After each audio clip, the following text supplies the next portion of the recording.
पुढचा प्रश्न, x alpha Y जेव्हा एक्स बरोबर 3/4 तेव्हा वाय बरोबर 1/2. जर वाय 4 दिलं असेल तर एक्स किती काढायचं? मग सगळ्यात अगोदर आपण काय करू, याचा एकदा चलनाचा स्थिरांक काढून घेऊ. म्हणजेच काय येईल, एक्स बरोबर के वाय.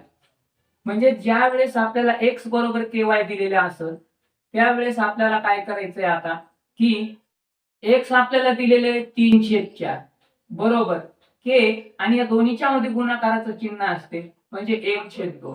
तर आपल्याला के बाहेर काढला, के बाहेर काढला तर हा तिकडे जाईल 4. आता हा गुणाकार 1/2. तर तर आपल्याला इथं सरळ सरळ 2 लिहू.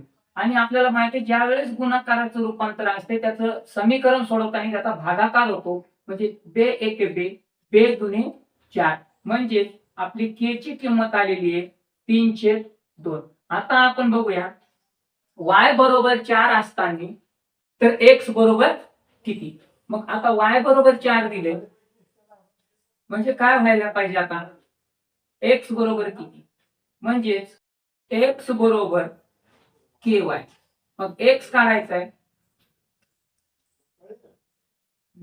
4.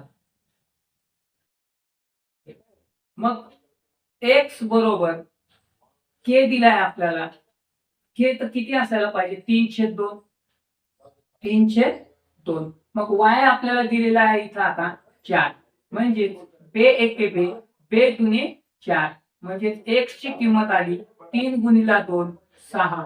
x ची किंमत आली आपली x बरोबर 6.